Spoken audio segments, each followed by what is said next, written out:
Renungan kita pada pagi hari ini terambil dalam Markus pasal yang ke-13 ayat yang ke-24 sampai yang ke-37. Tapi kita akan lebih fokus lagi dan saya akan membacakannya bagi kita sekalian dari ayat yang ke-33 sampai yang ke-37. Demikian firman Tuhan. Hati-hatilah dan berjaga-jagalah, sebab kamu tidak tahu bagaimanakah waktunya tiba.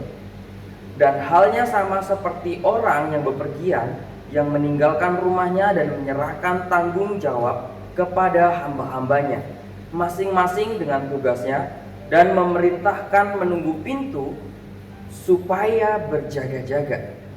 Karena itu berjaga-jagalah, sebab kamu tidak tahu bila manakah tuan rumah itu pulang, menjelang malam, atau tengah malam, atau larut malam, atau pagi-pagi buta, supaya kalau ia tiba-tiba datang, jangan kamu didapatinya sedang tidur. Apa yang kukatakan kepadamu, kukatakan kepada semua orang, berjaga-jagalah. Demikian pembacaan firman Tuhan pada pagi hari ini. Biarlah setiap kita boleh menjadi pelaku-pelaku firman yang sejati. Saudara, saya akan memberikan tema pada renungan kita pada pagi hari ini, yaitu Dia datang. Di belakangnya ada tanda serunya. Dan dari kedua kata ini bisa diucapkan dengan berbagai ekspresi dan intonasi. Baik dalam intonasi gemetar, penuh ketakutan, atau intonasi yang gembira yang luar biasa. Saya akan mencontohkannya demikian. Dia datang. Itu artinya kita sedang merasa ketakutan ketika dia akan datang. Tetapi ada juga yang boleh mengatakan dengan Dia datang. Itu artinya dia sedang menyambut dengan rasa penuh sukacita. Nah, dari frase yang sama dengan intonasi yang berbeda, itu memberitahukan adanya pesan yang berbeda pula, saudara. Yesus mengajarkan kedatangan anak manusia dalam nas ini dalam intonasi yang berbeda. Jika sebelumnya dalam Injil Markus, kedatangan sang anak manusia itu bermakna penghakiman yang terkesan menakutkan, yang terkesan sangat mengerikan bagi setiap orang. Namun bagi setiap orang yang belum percaya. Nah, saudara, dari hal ini kita bisa melihat bahwa sang anak manusia adalah sesuatu yang menjadi pengharapan, yang menjadi sesuatu yang dinanti-nantikan oleh setiap orang yang percaya. Inilah bedanya dalam Injil Markus yang kita baca. Saat itu adalah saat di mana orang-orang pilihan dikumpulkan, jika kita baca dalam ayat yang ke-27. Sekali lagi, Yesus mengajarkan kepada para muridnya untuk terus berjaga-jaga.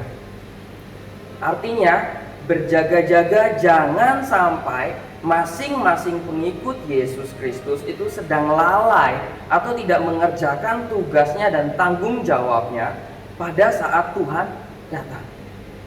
Dengan melakukan tugas panggilan, pelayanan dengan sungguh-sungguh, seorang murid itu sesungguhnya sedang memenuhi perintah Tuhan, sedang mentaati perintah Tuhan, dan dia sedang berjaga-jaga dalam hidupnya. Hati-hatilah. Bentuk waktu sekarang imperatif, ini mengharuskan adanya suatu kewaspadaan yang terus-menerus. Hal yang sama berlaku bagi kata kerja berjaga-jagalah, yang artinya ialah menjaga agar tetap terjaga. Keadaan berjaga-jaga semacam ini, saudara, itu diperlukan sebab kita tidak mengetahui kapan rangkaian peristiwa-peristiwa akhir zaman ini akan melanda kita. Mungkin di tengah situasi kita seperti ini, sebenarnya mungkin kita sedang cemas, khawatir dengan segala hal yang terjadi, dengan segala hal mungkin yang menurut kita akan merasa kekurangan. Namun dari hal ini, saudara, kita perlu melihat ada suatu hal yang perlu menjadi pertanyaan bagi kita, yaitu adalah, adakah Kristen, adakah orang percaya saat ini sedang berjaga-jaga, ataukah justru terlena? Pertanyaan ini penting untuk kita tanyakan pada diri kita masing-masing. Berjaga-jaga bukanlah mencari-cari tahu dengan perhitungan spekulatif kapan Yesus datang. Yesus tegas menyatakan tidak seorang pun yang tahu, perlu tahu dan dapat tahu kapan waktunya. Penentuan waktunya adalah rencana Allah Bapa itu sendiri. Tugas kita adalah berjaga-jaga dan melayani Tuhan dalam kehidupan kita dengan sungguh-sungguh. Dari hal ini kita bisa petik satu hal yang baik yang dapat kita renungkan, yaitu kekristenan yang terlena adalah kekristenan yang tidak mengharapkan dan tidak menduga jika seandainya Yesus Kristus datang hari ini, kini, dan saat ini. Kedatangan Kristus yang kedua merupakan kiamat bagi dunia dan seluruh umat manusia. Kenyataan ini tidak dapat ditampi oleh siapapun, tidak dapat dihindari oleh siapapun. Saat waktunya tiba, tiada seorang pun yang luput dari penghakiman Allah. Semua manusia akan berhadapan dengan tahta penghakiman Allah. Sebelum Kristus datang sebagai hakim dunia, akan terjadi peristiwa besar di dalam alam semesta ini. Jelas di dalam Alkitab juga menyatakan bahwa benda-benda penerang yang Allah ciptakan itu akan padam dan berjatuhan satu persatu. Kuasa langit akan guncang karena Allah menarik kembali pemeliharaannya dan melepaskan tangannya yang menopang alam semesta. Dunia akan diliputi kegelapan. Di saat itulah Kristus datang dengan bala tentara dan kemuliaannya. Semua orang dapat melihat cahaya kemuliaan Kristus di awan-awan.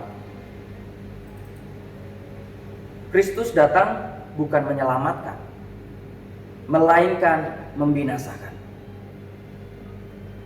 Dengan bala tentara sorgawi, ia akan berperang dan menghanguskan kuasa kejahatan. Ia datang untuk menegakkan keadilannya atas darah orang benar sekali untuk selama-lamanya. Di saat itu, Kristus datang dengan bala tentara dan kemuliaannya.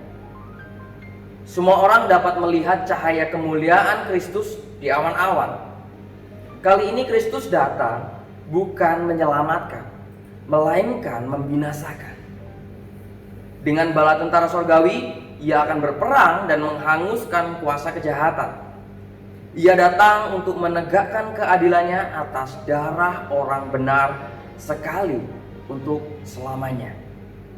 Melihat kedahsyatan akhir zaman, Yesus dengan keras memperingati agar umatnya itu waspada. Karena kiamat sudah di depan mata. Mereka yang hidupnya tidak berpadanan dengan Kristus akan seperti ranting pohon ara yang ditebang dan dibuang. Apa yang diucapkan Yesus pasti terbukti sebab sabdanya kekal. Pertanyaannya adalah, kapan nubuat Yesus akan terwujud? Hanya Bapa Sorgawi yang tahu. Ketidaktahuan datangnya hari kiamat seharusnya membuat setiap orang percaya senantiasa bertekun dalam iman dan pengharapan. Lebih dari itu, umat percaya wajib hukumnya menghargai waktu dan kesempatan yang masih diberikan Allah agar kita siap menghadapi kedatangannya. Sehingga kesiapan kita itu diibaratkan seperti gadis yang bijaksana yang selalu menjaga lenteranya tetap menyala.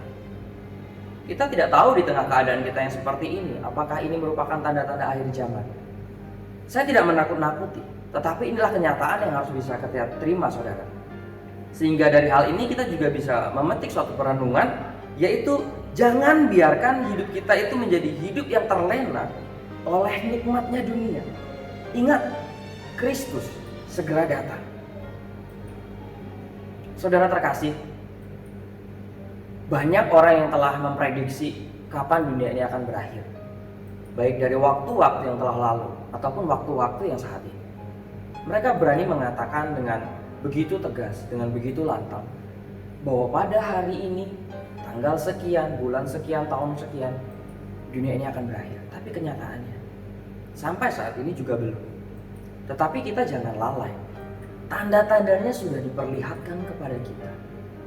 Sehingga kita sebagai orang yang percaya, biarlah di tengah keadaan dunia kita saat ini, kita tetap mempunyai keyakinan yang teguh bahwa waktu Tuhan adalah waktu yang terbaik bagi kita. Sehingga dalam keadaan seperti apapun, baik ataupun tidak baik, yang terjadi dalam kehidupan kita, kita terus percaya, kita tetap percaya dan mengandalkannya dalam kehidupan kita. Ingat saudara, jangan terlena terhadap apa yang dunia berikan kepada kita. Tetaplah waspada, sebab kedatangan Tuhan itu nyata. Amin. Kepadanya yang aku berharap, di darat atau laut yang gelap, setiap saat ku berharap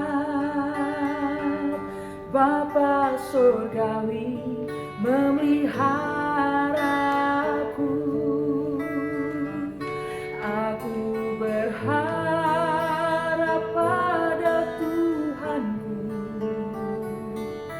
di ngarai atau lautan menderu. Ku tak gentar, ia tak ingkar, Bapa surgawi memeliharaku.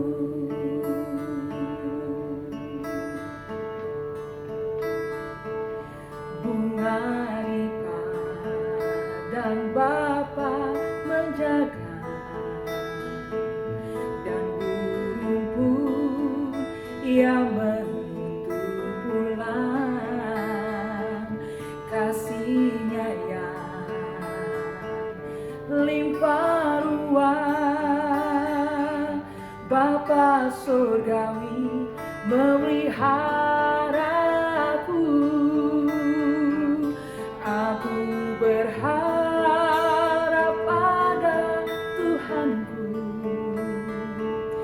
di ngarai atau lautan menderu. Ku tak gentar, ia tak ingkar, Bapa surgawi memeliharaku.